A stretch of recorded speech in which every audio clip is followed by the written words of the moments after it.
Hi guys, today I'm going to do a video about journalism and what jobs you can get after you study journalism or a communications degree. If you guys don't know, I know I talk a lot about my physics and maths degree that I'm studying right now, but if you guys don't know, I do have a journalism degree from a Spanish university when I lived in Spain previously to moving here.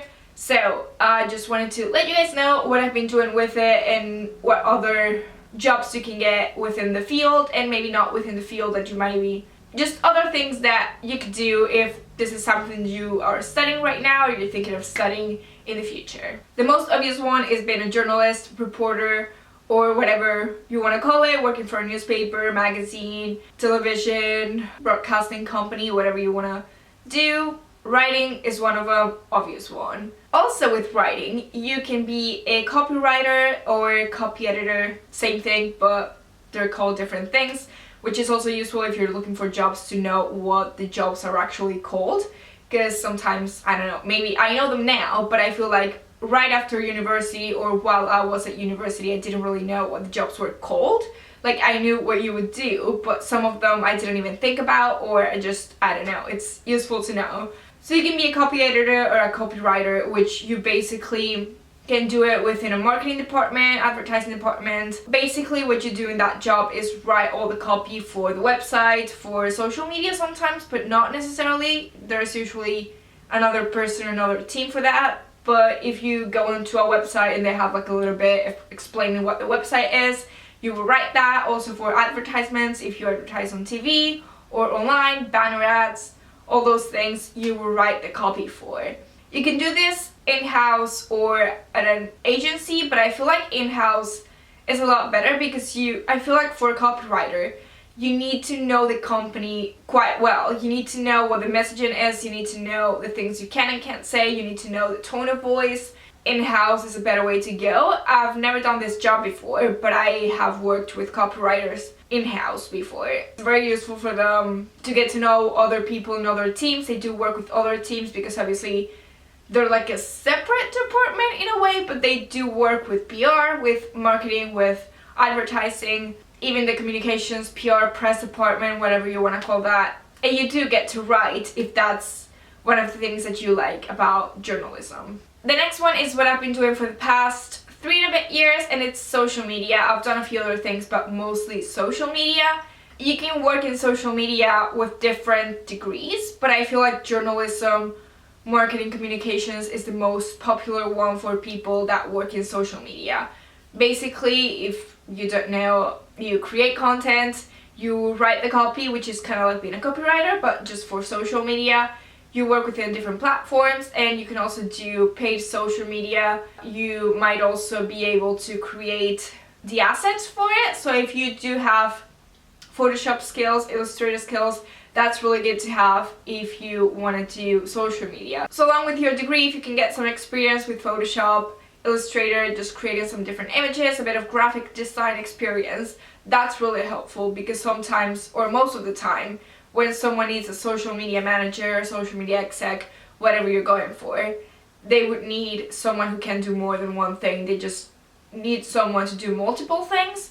I find that working in social media, you're not just doing one thing, you basically do a lot. You might take photos, you might create the images, you might create the copy, schedule a post, upload, all that stuff, come up with different ideas, create different types of content, which also goes into the content manager, which is separate to social media, but in a way similar. And this all depends in what company you're working for. Different companies have their teams and departments set up differently, so one company might not have a social media department, but they do have marketing or digital marketing department, and the social media person might be there. Or like my previous job, I was a digital marketing officer, but I was basically a social media person, but that wasn't in my title. So it just really depends on the company that you work for, but I feel like most creative companies do have a social media person that social media is in their title, if you know what I mean, which is useful to be able to search for jobs and all that. Within social media, you can also be the community manager, which might be part of the same role or might be a different role. I know some companies have it together and you are the person uploading and also replying to comments, or other companies might have a separate person that's a community manager and you just reply to people's comments and manage more of the admin side of it, I guess. Other companies might have you look at the comments but send the questions to another team that deals with customer service and things like that. So it just really depends on the company, and do read the description for the job because you might not know what you have to do and what your responsibilities are before you go in. The role is quite diverse and it's not just one thing that you do. It really depends on the company and the team. With that said, you can go into marketing departments, marketing teams, and do things that have to do with social media or not with social media. I've also done websites, so not really building the website, but updating it, creating content for it, changing all the copy, all the images, uploading different things to it, and just maintaining the website and updating it. Also with that, creating banner ads to advertise in other websites, and even doing all the PPC, which is the pay-per-click. If you don't know what PPC is, it might not be that interesting to you if you're interested in journalism and writing and content and all that, but it is something that you might have to do in the future. So if you want to look into that a little bit, it might be helpful to know, and just helpful as an overall knowledge of things that have to do with marketing.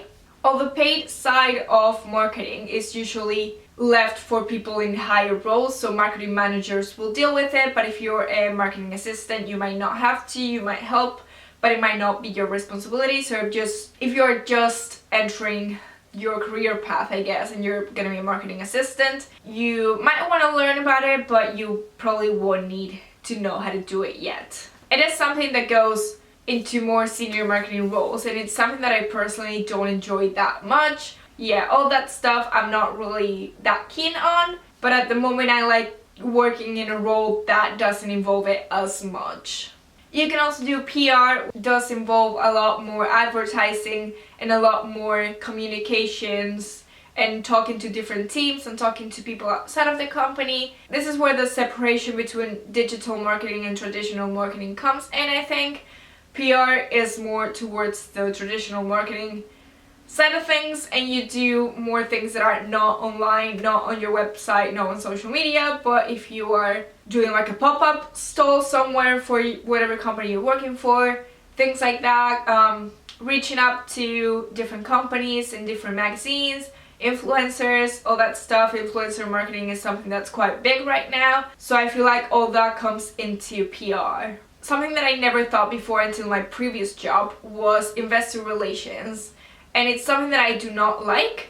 I don't like it, but it is a career path if that's something that interests you.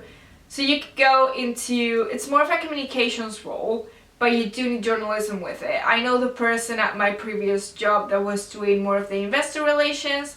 It was kind of split between the communications department and marketing departments, I guess. So it was two people.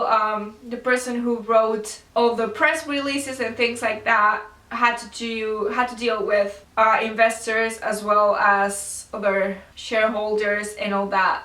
It's a bit more financial in a way, and I just don't like that sector in that industry. I just really despise it.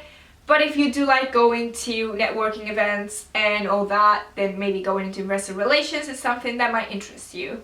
Like I said before, if you have a journalism degree, that's great, and there's many things that you can do, but if you want to up your CV a little bit, you do want to get into the skills that you have. Graphic design skills and photo editing skills are very useful if you do have a journalism communications degree, and it will open you up more doors towards different careers and different jobs and things that you can do. You can be a content producer, digital producer is also called in some different companies, and you're a better asset for the company if you do have more skills. At the same time, with YouTube and all this stuff, video editing skills are also quite useful. And you can also go into companies and do YouTube for them, which is what I'm gonna do at my new job. I'm gonna do YouTube mainly, and editing videos, creating videos, uploading them, and deal with that YouTube side of things. A bit more of a manager role than my previous ones, which is really good. You have more responsibilities and you do get to create the videos that you like and maintain those channels the way you know, which is something that I love doing. As you guys know, I have 2 channels here, which is something that I love. And yeah, very happy that I'm gonna be doing something that I actually like, because my previous job didn't like so much. So really happy about that. And yeah, it's something that is quite popular right now. Loads of broadcasting companies, television companies, and any company really probably has a YouTube channel right now, and they need someone to do it. They might have the social media person for it, or they might just have a different person for it. Or if they have loads of different channels and different audiences, they might need people that just do that. They do YouTube. So it's a good skill to have. Video editing and yeah, all that stuff is really good. Basically the Adobe suite, if you know how to use it, then you're good. I really hope you guys liked this video. If it was useful for you, if you liked it, please give it a thumbs up and don't forget to subscribe if you haven't yet. And I will see you guys later with another video. Bye!